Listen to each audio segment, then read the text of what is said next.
मुरादाबाद। रामपुर की पूर्व सांसद और एक्ट्रेस जयाप्रदा गुरुवार को मुरादाबाद कोर्ट में हाजिर हुईं। डेट पर नहीं आने की वजह से उनके खिलाफ कोर्ट से वारंट जारी हुए थे। कोर्ट में हाजिर होने के बाद जयाप्रदा ने कहा, वक्त जरूर बदला है, लेकिन महिलाओं के लिए इंसाफ पाना अभी भी इतना आसान नहीं है। इसके लिए संघर्ष और इंतजार दोनों करने पड़ते हैं। जयाप्रदा ने कहा कि सीता मैया को भी 14 साल का इंतजार करना पड़ा था। जमाना बदल गया है, लेकिन महिलाओं के लिए सम्मान की लड़ाई लड़नी हो तो संघर्ष और इंतजार तो करना ही पड़ता है। लेकिन मैं हार मानने वाली नहीं हूं। मेरे ऊपर अभद्र टिप्पणी करने वाले आजम खां के 6 चेलों, उनके बेटे अब्दुल्ला और मुरादाबाद के पूर्व सांसद एसटी हसन को सिखाकर रहूंगी कि महिलाओं का सम्मान कैसे किया जाता है। एसटी हसन ने जयाप्रदा को मंच से तवायफ कहा था। मामला 2019 का है। जयाप्रदा ने रामपुर से आजम खां के खिलाफ चुनाव लड़ा था, लेकिन वो चुनाव हार गई थीं। आजम खां चुनाव जीतकर सांसद बने थे। उसी वक्त मुरादाबाद से सपा के टिकट पर डॉक्टर एसटी हसन चुनाव जीतकर एमपी बने थे। एसटी हसन को आजम की वजह से ही मुरादाबाद का टिकट मिला था। इसलिए चुनाव जीतने के बाद एसटी हसन ने आजम खां के स्वागत में एक कार्यक्रम का आयोजन किया था। ये कार्यक्रम मुरादाबाद के कटघर इलाके में स्थित मुस्लिम डिग्री कॉलेज में हुआ था। इस कार्यक्रम में एसटी हसन ने जयाप्रदा को नाचने वाली कहा था। इसके अलावा उनके लिए तवायफ जैसे भद्दे शब्दों का इस्तेमाल किया था। इसके अलावा भी उन्होंने जयाप्रदा को लेकर आपत्तिजनक टिप्पणियां की थीं। इतना ही नहीं, जब उनके इस बयान का वीडियो वायरल हुआ तो भी एसटी हसन ने इसके लिए माफी नहीं मांगी, बल्कि अपनी बात को दोहराते हुए कहा था कि नाचने वाली को तवायफ ना कहें तो और क्या कहें। इस मामले में जयाप्रदा के मीडिया एडवाइजर पीए की ओर से मुरादाबाद के कटघर थाने में रिपोर्ट दर्ज कराई गई थी।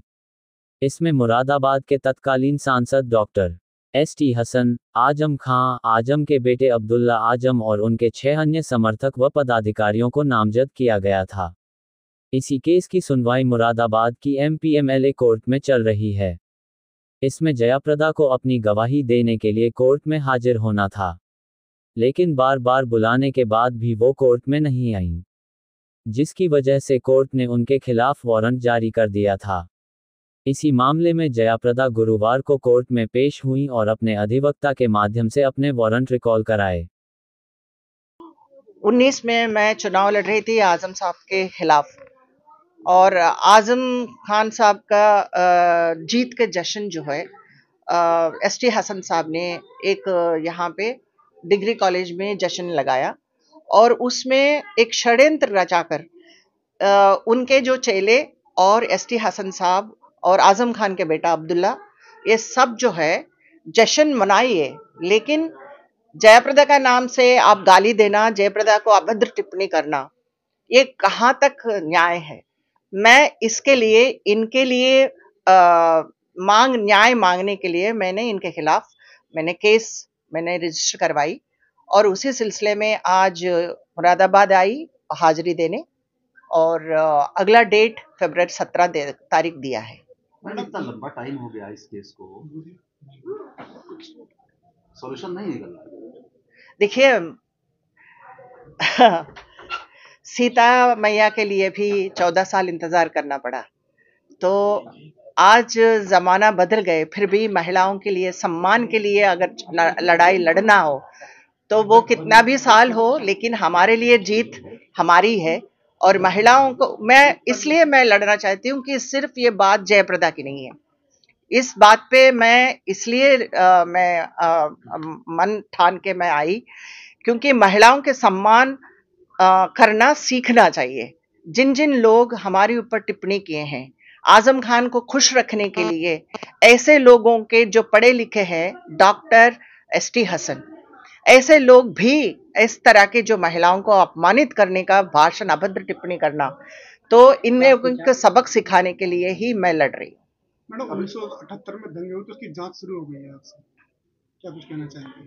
जी, मैं जो कुछ भी आदरणीय मोदी जी उनके नेतृत्व में अभी जो कुछ भी हम लोग इस समाज को आगे बढ़ाने के लिए जो काम कर रहे हैं और सख्त कदम उठा रहे हैं योगी जी, तो मैं उन सबको मैं धन्यवाद कहना चाहती हूँ। और आगे भी हम इस समाज में और सनातन धर्म के लिए खास तौर अभी जगह जगह जो है मंदिर जो है हम लोगों के लिए उपलब्ध में है और मंदिर प्रकट हुए हैं।